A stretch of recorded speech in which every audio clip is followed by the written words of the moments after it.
یہ national audio library for the blind کی آواز ہے۔ کتاب کا نام نو لکھی کوٹھی، مصنف علی اکبر ناطق، اور آپ کے لیے پڑھیں گی فرحہ علی۔ باب نمبر 31۔ غلام حیدر کو ڈپٹی پولیس افسر کی ملاقات کے لیے پیغام پہنچا تو حویلی میں رنگ رنگ کے افسانے کھل گئے۔ ہفتہ پہلے سردار سدھا سنگھ اور عبد الگجر کے بندوں کی گرفتاری اور مال کی ضبطی ہوئی۔ اس کام نے غلام حیدر کی طاقت اور بڑے صاحب تک پہنچ کو سب پر روشن کر دیا تھا۔ اب اس بات میں کس کو شک تھا کہ پولیس کے بڑے افسر نے غلام حیدر کو دفتر میں بلا کر یہی کہنا تھا، بھائی ہم آپ کے لیے سب کچھ کرنے کو تیار ہیں اور حکم کے بندے ہیں، دوبارہ بڑے صاحب کی طرف مت جائیں، ہماری نوکریوں کے لیے خطرہ ہے۔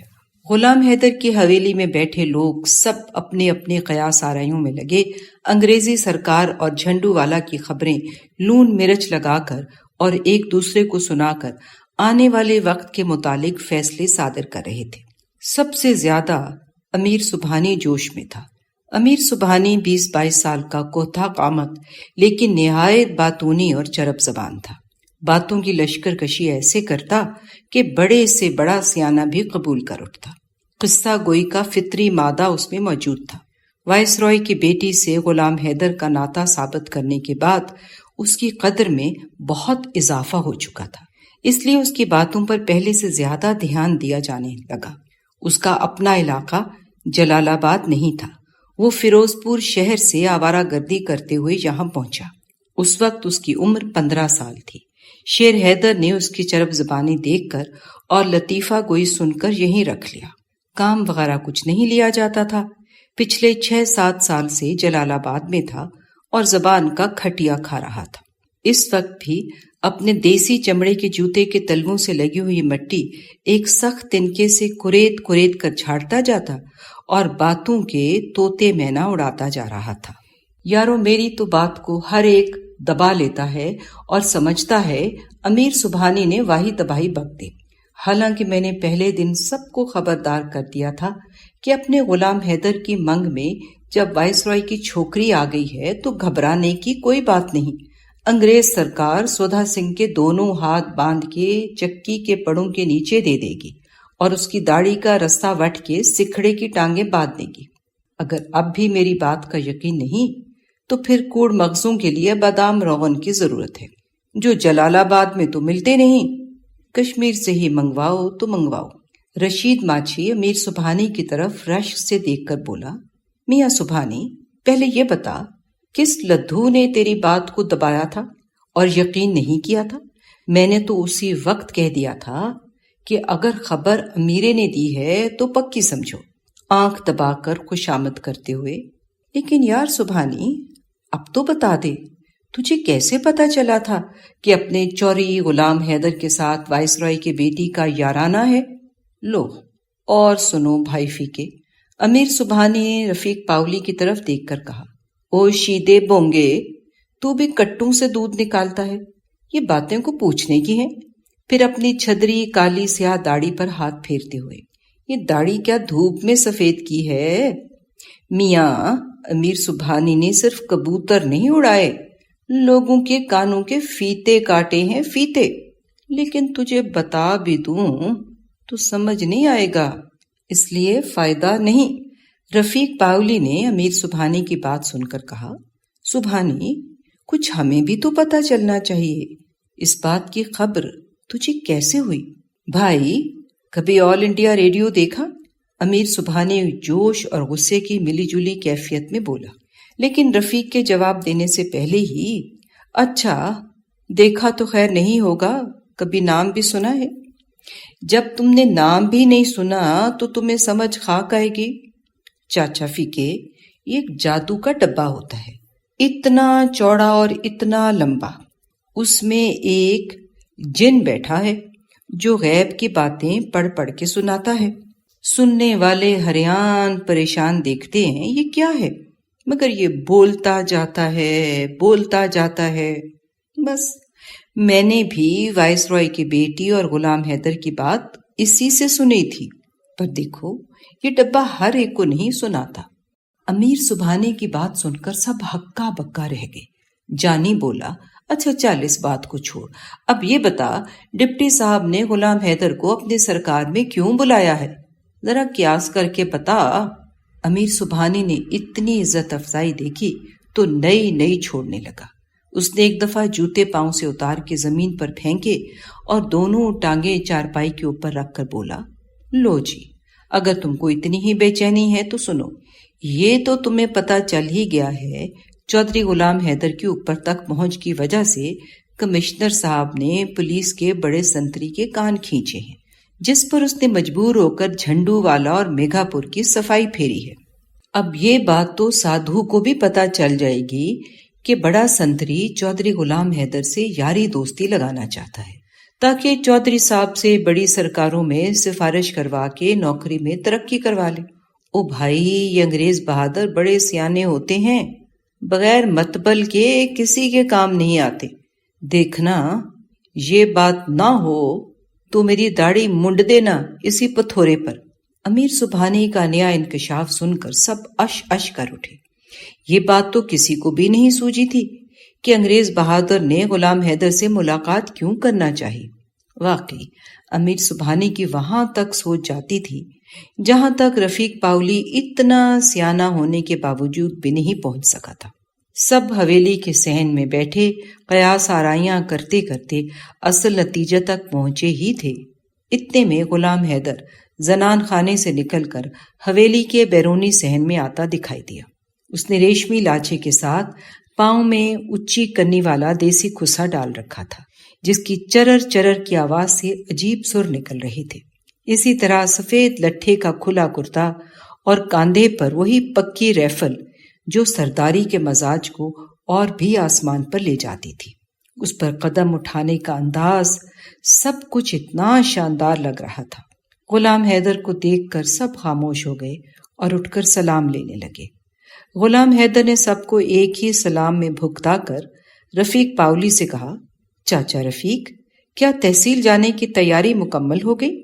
جی تیاری تو مکمل ہے، بس تمہارا ہی انتظار تھا، رفیق پاؤلی نے جواب دیا۔ تو چلیں؟ غلام حیدر بولا۔ اس کے بعد بگھی کی طرف چل دیا جو حویلی کے صحن میں دروازے کے ساتھ ہی کھڑی تھی۔ جب بگھی پر بیٹھ چکا تو دوسرے لوگ بھی اپنی اپنی سواری پر چھوئیوں اور ڈانگوں پر کسی کرپانوں کے ساتھ بیٹھ گئے۔ پھر چند وقفوں کے بعد یہ سواریاں جلال آباد کی تحصیل میں پولیس کے بڑے صاحب کے دفتر کی طرف چل دی، جو غلام حیدر کے مکان سے محض 1 کلومیٹر کے فاصلے پر تھا۔ رستے میں آگے پیچھے چلتی سواریاں اور سواریوں میں بیٹھے غلام حیدر کے آدمیوں کے چٹکلے اور ہنسی دور تک چلتے راہیوں کو رکنے پر مجبور کر رہی تھی۔ لوگ غلام حیدر کی سواری کو دیکھ کر کچھ دیر کھڑے رہ جاتے۔ صبح 10 بجے یہ سواریاں ڈی ایس پی لوئس صاحب کے دفتر کے سامنے جا کر رک گئی۔ لوئس صاحب کے دفتر کی ساری عمارت پر پیلے رنگ کا چونا پھیرا تھا۔ عمارت کے سامنے بڑا صحن تھا جس کو ایک چھوٹے قد کی دیوار سے گھیر کر اس میں لکڑی کا پھاٹک لگا دیا گیا تھا۔ صحن میں بڑے گراؤنڈ کے بیچ بڑی بڑی داڑیوں والا آسمانی چھتری نما بورڈ کا درخت عمارت کی شان و شوکت کا گواہ تھا۔ اس بورڈ سے تھوڑا آگے ڈپٹی صاحب کے دفتر کی عمارت شروع ہو جاتی تھی۔ سب سے پہلے عمارت کا ہاتھی دروازہ اور اس کی بڑی ڈاٹ کے سرے پر بانس کے ڈنڈے کے ساتھ لہراتا ہوا برطانوی سلطنت کا پھریرا، سلطنت کی ہیبت کا مدعی تھا۔ غلام حیدر نے بگھی سے اتر کر اپنی رائفل کاندھے سے اتار کر رفیق پاؤلی کے حوالے کر دی اور عمارت کی طرف بڑھ گیا، جبکہ اس کے تمام بندے وہیں گراؤنڈ میں ایک طرف کھڑے ہو گئے۔ بڑے صاحب کے کمرے میں صرف غلام حیدر ہی کو جانے کی اجازت تھی اور یہ بات قدرتی طور پر ہی تمام ملازمین جانتے تھے۔ غلام حیدر پھریرے والے دروازے سے گزر کر عمارت میں داخل ہوا تو کئی راہداریوں نے اس کا سامنا کیا، جنہیں نیلے اور لال رنگ سے پینٹ کیا گیا تھا۔ ایک حوالدار غلام حیدر کے ساتھ تھا، وہ رہنمائی کرتا ہوا اسے ایک کمرے میں لے گیا۔ یہ کمرہ ویٹنگ روم تھا جس میں پہلے بھی کئی لوگ بیٹھے تھے۔ کچھ دیر بعد ایک کلے والے چوکیدار نے غلام حیدر کے نام کی آواز دے کر اسے صاحب سے ملاقات کی اجازت دی۔ غلام حیدر اپنے خصے کی چرچراہٹ کے ساتھ کمرے میں داخل ہوا تو لوئس نے اٹھ کر غلام حیدر سے ہاتھ ملایا اور اسے سامنے والی کرسی پر بیٹھنے کا اشارہ کیا۔ غلام حیدر خوش دلی سے ڈی ایس پی لوئس کا شکریہ ادا کر کے کرسی پر بیٹھ گیا۔ اس کے ایک طرف ایک تھانے دار بیٹھا تھا جسے غلام حیدر بالکل ناواقف تھا۔ واقف تو وہ ڈی ایس پی صاحب سے بھی نہیں تھا، لیکن ایک ہفتہ پہلے جو کارروائی جھنڈو والا اور میگھا پور میں لوئس کی نگرانی میں ہوئی تھی، اس کی خبر پوری تحصیل میں ہوا کی طرح پھیل گئی تھی۔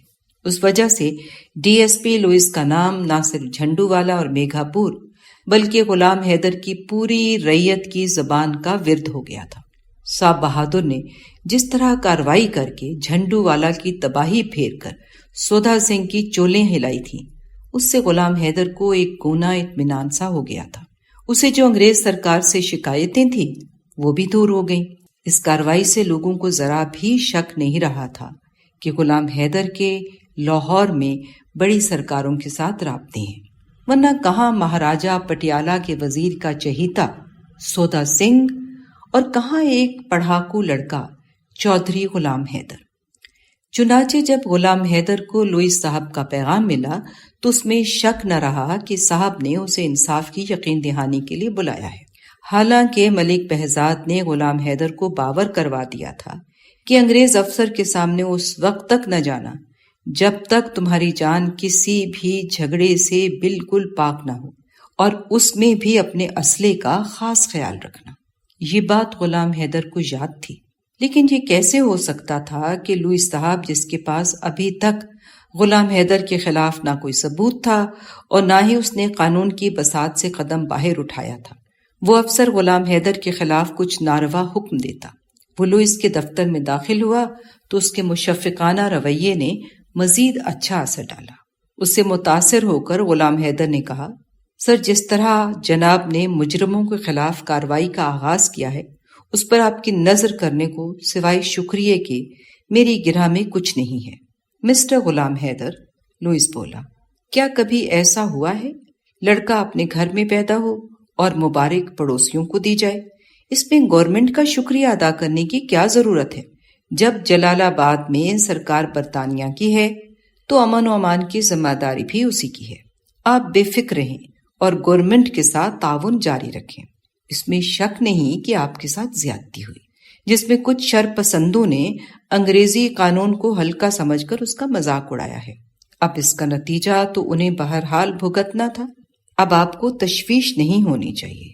دل سے تمام خدشے دور کر کے مکمل طور پر گورنمنٹ پر بھروسہ رکھو اور دل و دماغ سے دشمنی کی ہوا نکال کر صرف رعایا کی خبرگیری کی طرف دھیان دو۔ غلام حیدر نے لوئس کی بات سن کر تشکر آمیز لہجے میں کہا، ڈپٹی صاحب، جب آپ جیسے آفیسر ہماری حفاظت کے لیے موجود ہیں تو تشویش کیسی؟ آپ جس قسم کا تعاون چاہیں گے ہم وہ کرنے کو تیار ہیں۔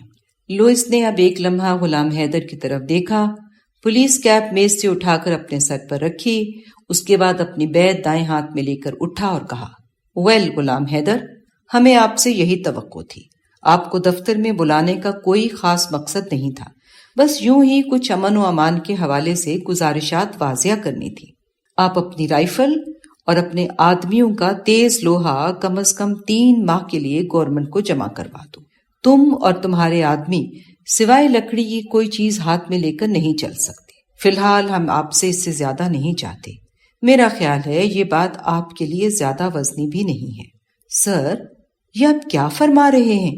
غلام حیدر لوئس کا حکم سن کر حیران رہ گیا۔ اسے یقین نہیں آ رہا تھا لوئس جو ابھی اتنا شفیق نظر آتا تھا وہ اس قدر کڑوا حکم دے گا۔ چنانچہ اپنی کرسی سے اٹھتے ہوئے بولا، آپ جانتے ہیں میری کس قدر خطرناک دشمنی پیدا ہو چکی ہے۔ میرے باپ کے مرنے کے بعد جلال آباد کا سایہ بھی میرے لیے بھوت بن چکا ہے۔ میرے 2 گاؤں پر حملہ ہوا، 3 بندے قتل ہو گئے، مال کا نقصان الگ ہوا، پھر بھی گورنمنٹ پر بھروسہ کرتے ہوئے قانون کی ذرہ برابر نافرمانی نہیں کی۔ لیکن حیرت ہے، ابھی گورنمنٹ کو مجھ پر بھروسہ نہیں۔ ڈی ایس پی لوئس صاحب نے ایک قدم مزید آگے بڑھ کر کہا، غلام حیدر، گورنمنٹ کے پاس اتنا وقت نہیں کہ وہ اپنے فیصلوں کی وضاحت کرے۔ آپ سے جو کہا گیا ہے وہ کرو۔ جھنڈو والا سے لے کر جودھا پور تک سب کی مالک گورنمنٹ ہے، اس لیے آپ کا اسلحہ 3 ماہ تک ضبط کیا جاتا ہے، اسے گورنمنٹ کو جمع کروا دیں۔ یہ کہہ کر لوئس صاحب کمرے سے نکلنے کے لیے آگے بڑھ گئے، جبکہ غلام حیدر وہیں ہکا بکا کھڑا سوچنے لگا کہ صاحب نے کیسا گرگٹ کی طرح رنگ اور سانپ کی طرح کینچلی بدلی۔ لوئس صاحب نے دروازے سے نکلنے سے پہلے 1 ثانیے کے لیے مڑ کر دوبارہ غلام حیدر کی طرف دیکھا اور بولا، مسٹر، آپ کو یہ بات سمجھانے میں زیادہ دیر نہیں لگنی چاہیے۔ جو بھی گورنمنٹ کے حکم کی سرتابی کرنے کی زحمت کرتا ہے، ہم اس کی گردن باندھ دیتے ہیں۔ آخری فقرہ لوئس نے اس کٹیلے لہجے میں کہا کہ غلام حیدر کو کھڑے کھڑے پسینہ آ گیا۔ لوئس غلام حیدر کا جواب سنے بغیر بالکل باہر نکل چکا تھا۔ ویسے بھی غلام حیدر میں جواب دینے کی سکت کہاں تھی۔ اس کی ٹانگیں کانپنے لگی اور محسوس ہوا کلیجہ محسوس دیا گیا ہے۔ پھر اس سے پہلے کہ اس کی طبیعت میں پہلے انتشار کا کسی کو پتہ چلتا، وہ خود بھی لوئس کے کمرے سے نکل پڑا۔ اس کے ساتھ ہی کمرے میں موجود تھانے دار بھی چل پڑا، جو غالباً اسی لیے وہاں بیٹھا تھا۔ غلام حیدر بھاری قدموں سے چلتا اپنی بگھی کے پاس پہنچا تو دیکھ کر حیران رہ گیا، اس کے بندے بھی خالی ہاتھ ہو چکے تھے۔ پولیس نے ان سب سے اسلحہ قبضے میں لے لیا تھا۔ اب اس کا اندراج ایک حوالدار رجسٹر میں کر کے اور انگوٹھوں کے نشان لے کر ان کے رسیدی ٹکڑے واپس کر رہا تھا۔ بہت سے سپاہی بندوقیں پکڑے ان سب کو گھیرے میں لیے ہوئے تھے۔ غلام حیدر کی رفیق پاولی اور اپنے بندوں سے آنکھیں چار ہوئیں تو ہر 2 طرف سے شرمساری کی پکھیوں نے ان پر سایہ کر دیا۔ اسی اثنا میں ایک سپاہی نے، جس کے ہاتھ میں غلام حیدر کی رائفل تھی، جو اس نے رفیق پاولی سے قبضے میں لی تھی، غلام حیدر کے سامنے دستخط کے لیے وہ رجسٹر آگے کر دیا جس میں اس کی رائفل کا اندراج ہوا تھا۔ غلام حیدر مکمل طور پر بے بس ہو چکا تھا اور مزاحمت میں سوائے بے عزتی کے کچھ ہاتھ نہیں آ سکتا تھا، اس لیے اس نے آرام سے دستخط کر دیے۔ دستخط کے بعد اسے بھی حوالدار نے رائفل کے بدلے ایک رسید تھما دی۔ اس پر صاف لکھا تھا، غلام حیدر، ولد شیر حیدر، سکنہ شاہپور جلال آباد سے ان کی رائفل دفعہ 30 کے تحت 3 ماہ کے لیے حکومت پنجاب اپنے قبضے میں لیتی ہے۔ رائفل ہزا 3 ماہ بعد اس کے وارث غلام حیدر ولد شیر حیدر کے حوالے کر دی جائے گی۔ اسلحہ کے ضبط ہونے کی کارروائی ختم ہو چکی تو غلام حیدر نے دوبارہ ایک نظر اپنے بندوں پر ڈالی اور ہلکی سی خجالت کی ہنسی ہنس کر اپنی بگھی کی طرف چل دیا۔ اس کے پیچھے رفیق پاولی اور اس کے بندے بھی۔ بگھی پر بیٹھتے ہوئے غلام حیدر کو شدت سے ملک بہزاد کی یاد آئی اور اس کے وہ جملے، خبردار، کسی بھی وقت انگریز بہادر کو اپنا دوست سمجھ کر اس کے ساتھ بے تکلف ہونے کی کوشش مت کرنا، کیونکہ حکومت اگر اپنی رعایا کے ارادوں کی رعایت کرنے لگے گی تو ایک دن ضرور ذلت کا منہ دیکھے گی، اور اس کی توقع فرنگی سردار سے نہیں رکھنی چاہیے۔ کبھی اپنا اسلحہ لے کر انگریز سرکار کے سامنے نہ جانا۔ غلام حیدر کے دماغ پر شدید کوفت اور بیزاری کے جھکڑ چلنے لگے۔ اس نے جان محمد بگی کوچ کو حکم دیا، جان محمد سیدھے چک عالم کے چلو۔ اسلحہ چھین جانے کی وجہ سے سب کو پتہ چل چکا تھا کہ غلام حیدر کی بڑے سنتری صاحب سے کوئی کھٹ پٹ ہو چکی ہے، اس لیے چودھری صاحب کے موڈ اس وقت سخت خراب ہیں۔ لہٰذا کسی نے بھی یہ نہیں پوچھا کہ اس وقت ملک بہزاد کے گاؤں کی طرف جانے کا کیا مقصد ہے۔ بغیر اسلحہ یہ قافلہ لوئس صاحب کے دفتر سے نکلنے کے بعد سیدھا چک عالمگیر کی طرف روانہ ہو گیا۔ گھوڑوں کے مسلسل دوڑنے کی آواز میں تمام لوگ ایک دوسرے سے نظریں چرا کر خاموشی سے اپنے اپنی ذات کے ساتھ گفتگو کرنے لگے اور گھوڑے دوڑتے گئے، حتیٰ کہ سپہر 3 بجے یہ قافلہ چک عالم کے میں ملک بہزاد کے ڈیرے میں داخل ہو رہا تھا۔ ملک بہزاد کا ڈیرا عام ڈیروں کی ہی طرح تھا۔ اس کے نہ تو احاطے کی دیواریں اونچی اور پائیدار تھیں اور نہ ہی ڈیرے کے مکانوں میں کوئی خصوصیت تھی جسے بیان کیا جائے۔ البتہ احاطہ کافی کھلا اور پرسکون تھا۔ اس کے صحن میں سرکنڈوں کے بان کی 15-16 کھری چارپائیاں بچھی تھیں۔ ان میں سے ایک چارپائی پر ملک بہزاد بیٹھا حقے کے ٹکارے لے رہا تھا۔ ارد گرد گاؤں کے لوگ بیٹھے ملک بہزاد سے اس کے کارناموں کی کوئی داستان سن رہے تھے جو اس نے اپنی جوانی کے دنوں میں سر انجام دی ہوگی۔ ملک بہزاد غلام حیدر کو ڈیرے میں داخل ہوتے دیکھ کر حیران ہوا اور فوراً اٹھ کر استقبال کے لیے آگے بڑھا۔ او میرا بھتیجا غلام حیدر آیا کہہ کر اس نے باہیں پھیلا دی۔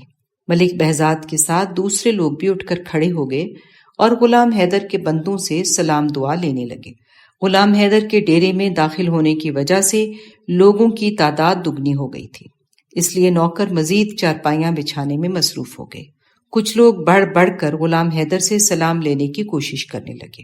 انہوں نے اس کا نام تو سنا تھا کہ چودھری شیر حیدر کا منڈا بڑے اسکولوں میں پڑھتا ہے اور ولایت بھی گیا ہے، لیکن انہیں کبھی توقع نہیں تھی کہ ولایت جا کر پڑھنے والا غلام حیدر کبھی ان کے گاؤں بھی آئے گا۔ نیم کے بڑے سے درخت جس کی اکثر ٹہنیاں سردی کے موسم میں چھانگی جا چکی تھیں کہ نیچے چارپائیاں بچھی ہوئی تھیں، موسم گرم نہیں تھا اس لیے سائے کی ضرورت نہیں تھی۔ ملک بہزاد نے اپنے ساتھ ہی ایک چارپائی غلام حیدر کے لیے رکھوا لی جس کے پائنتی سفید کھدر کی دوہر اور سرہانے پھولوں کے ساتھ کڑا ہوا ریشمی تکیا تھا۔ تھوڑی دیر میں تمام آدمیوں کے لیے لسی بھی آ گئی۔ پیتل کے بڑے بڑے گلاسوں میں بھری ہوئی سفید لسی جب منہ سے لگاتے تو اس کی سفیدی مونچھوں کے کنارے پر جم جاتی۔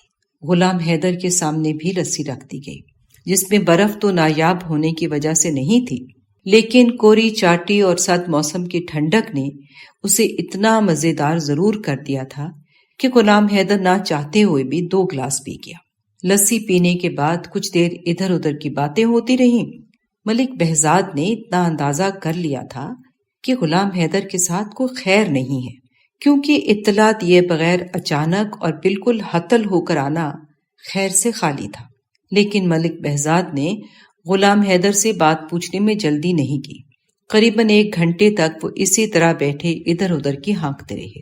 پھر اچانک غلام حیدر نے ملک بہزاد کو اٹھنے کا اشارہ کیا اور خود بھی اٹھ کھڑا ہوا۔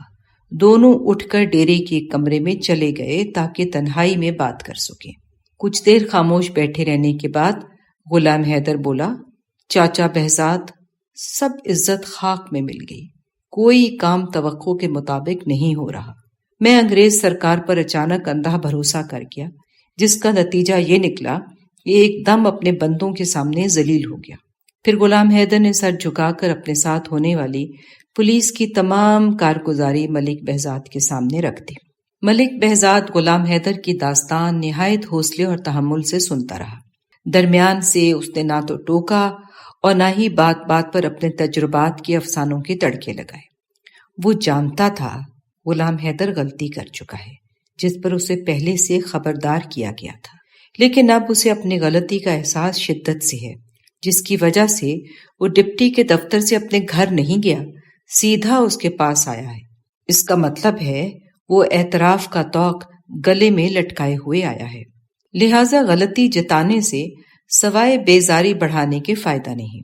اسی کے پیش نظر ملک بہزاد خاموش بیٹھا سوچتا رہا۔ بالآخر سفید کھچڑی داڑھی پر ہاتھ پھیر کر بولا، غلام حیدر، ایک بات بتا، سنا ہے تیری نواب افتخار کے ساتھ دوستی ہے، کیا یہ بات ٹھیک ہے؟ ہاں، وہ دوست تو ہے، غلام حیدر نے جواب دیا، لیکن وہ لندن میں ہے۔ میں نے اسے ساری صورتحال کے بارے میں خط لکھ دیا ہے، مگر اس کا ابھی تک جواب نہیں آیا، بلکہ ابھی تو میرا خط بھی نہیں پہنچا ہوگا۔ ایسا کر، تو اسے تار بھیج دے، ملک بہزاد نے آہستہ سے کہا، اور یہ کام لاہور جا کر وہاں سے کر، فیروز پور یا جلال آباد سے ہرگز نہیں۔ دوسرا کام یہ کر، 3 مہینے کے لیے تسلی سے بیٹھ جا، حویلی سے باہر بھی نہ نکل، اور ایک درخواست عدالت میں جمع کروا دے کہ مجھے دشمنوں سے اپنی زندگی کا خطرہ ہے، لہٰذا جو پولیس نے میرا اسلحہ ضبط کیا ہے وہ گورنمنٹ مجھے واپس کرے۔ اس کے علاوہ یہ خبر جھنڈو والا اور عبد الگجر تک بھی مشہور کر دے کہ تیرا اسلحہ ضبط ہو چکا ہے۔ اس کا کیا فائدہ ہوگا؟ غلام حیدر نے حیرانی سے پوچھا۔ اس کا یہ فائدہ ہوگا کہ جب تجھے 3 مہینے سے پہلے بطور مدعی عدالت میں طلب کیا جائے تو تم عدالت کو باور کرا سکتے ہو کہ مجھے دشمنوں سے خطرہ ہے، اس لیے میں بغیر اسلحے کے کسی بھی جگہ آنے جانے سے قاصر ہوں۔ اس سلسلے میں متعلق میں ایک درخواست بھی جناب میں پیش کر چکا ہوں، چنانچہ اسی خطرے کی وجہ سے میں عدالت بھی حاضر نہیں ہو سکتا۔ تمہاری اس معذوری کی بنا پر عدالت یا تیرا اسلحہ بازیاب کرائے گی یا 3 مہینے تک تمہیں عدالت میں حاضر نہ ہونے سے معذور قرار دے گی۔ ادھر اس درخواست کی وجہ سے انگریزی پولیس آپ کی رائفل 3 مہینے کے بعد تمہیں واپس کرنے کی پابند ہوگی اور مزید ضبطی کے آرڈر جاری نہ کر سکے گی، کیونکہ ان سابقہ 3 ماہ میں آپ کا کردار بالکل صاف رہا ہوگا۔ رہا آپ کے ہتھل ہونے کی خبر سردار سدھا سنگھ اور عبد الگجر وغیرہ تک پہنچانے کا فائدہ، تو اس سے یہ ہوگا کہ وہ تینوں بے خطر فیروز پور کی عدالت میں تاریخیں بھگتنے چلے آئیں گے۔ یہی وقت ہوگا ہماری کارروائی کرنے کا۔ تم اس عرصے میں نواب افتخار کی پناہ حاصل کرنے کی کوشش کرو اور اس کی کانوں کان کسی کو خبر نہ ہو۔ غلام حیدر دل ہی دل میں ملک بہزاد کی عقل کو داد دینے لگا اور تہیہ کیا کہ کبھی ملک بہزاد کے مشورے کے خلاف نہیں کرے گا۔ پھر سوچ کر بولا، لیکن چاچا بہزاد، آپ کو میرے ساتھ ہر معاملے میں چلنا ہوگا۔ خرچے کی کوئی بات نہیں، میں سب دینے کو تیار ہوں، جتنا بھی آئے گا۔ تم کل میرے ساتھ جلال آباد چلو اور یہ درخواست بازیوں کے معاملات کو سنبھالو۔ اگر مجھ پر چھوڑو گے تو میں یہ کام نہیں کر سکوں گا۔ اس کے بعد غلام حیدر نے اپنے کرتے کی جیب میں ہاتھ ڈال کر 500 روپے کی ایک تھیلی نکالی اور ملک بہزاد کے سامنے رکھ دی۔ ملک بہزاد نے وہ تھیلی پکڑ کر واپس غلام حیدر کی جھولی میں رکھ دی اور بولا، بھتیجے تو فکر نہ کر، میں کل تیرے ساتھ چلتا ہوں اور عدالت میں وکیل اور دوسرے معاملات کو دیکھتا ہوں۔ یہ پیسے میرے پاس بہت ہیں، اللہ کا دیا بڑا فضل ہے، کسی چیز کی کمی نہیں ہے۔ اس گفتگو کے بعد دونوں اٹھ کر باہر آ گئے۔ انہیں دیکھ کر سب ایک مرتبہ پھر اٹھ کر کھڑے ہو گئے۔ جب دونوں بیٹھے تو دوسرے بھی اپنی جگہ آرام سے بیٹھ گئے۔ شام کے 7 بج گئے تھے۔ یہ وقت غلام حیدر کے جلال آباد جانے کا نہیں رہ گیا تھا، اس لیے رات کے کھانے اور رات کے بسر کرنے کا سامان ہونے لگا۔ ملک بہزاد نے اٹھ کر اپنے ملازموں کو حکم جاری کرنے شروع کر دیے۔ معزز سامعین، جو ریکارڈنگ آپ نے ابھی سماعت فرمائی، اسے national audio library for the blind کی جانب سے پیش کیا گیا ہے۔ ہمارے یوٹیوب چینل کو لائک، سبسکرائب اور شیئر ضرور کیجیے۔ اپنی قیمتی تجاویز اور آراء کے اظہار کے لیے ہمارے کمنٹ سیکشن کا استعمال کیجیے۔